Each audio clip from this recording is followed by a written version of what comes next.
Bill Gates has set an amazing example in terms of the amount of money that he has donated to philanthropy, but perhaps even more important, the concern that he's had to make sure that this money does the most good it possibly can. And on top of that, Warren Buffett has then realized that his friend Bill Gates is doing this, that he's putting a lot of effort into making sure that his money does the most good. And so Buffett as well has donated most of his fortune to the Gates Foundation. And this, not just in dollar terms, but even in inflation-adjusted dollar terms, this is the largest philanthropic donation in history. It even outstretches that of Andrew Carnegie or John D. Rockefeller.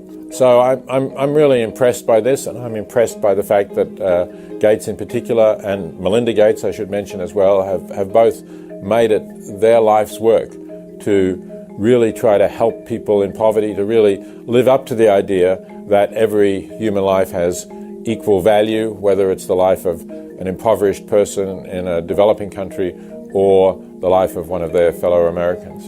When I talk about how effectively we can give and how we can save lives at a relatively small cost to ourselves, the obvious question that people ask is, well, how much is enough? What's the stopping point, right? I could give enough, for example, to save a life quite easily, and that wouldn't involve much sacrifice, or really any sacrifice to the lifestyle that I live.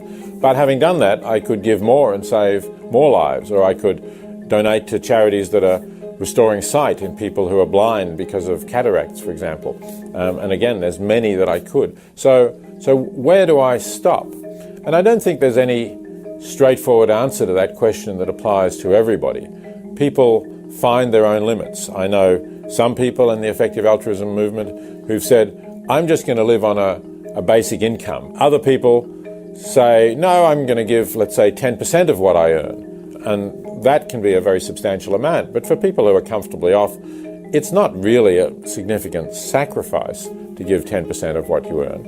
And in fact, in terms of the fulfillment that you get from it, in terms of the sense that you're living a life with a different purpose, with a broader purpose, that you're living a life perhaps that's more in harmony with your values.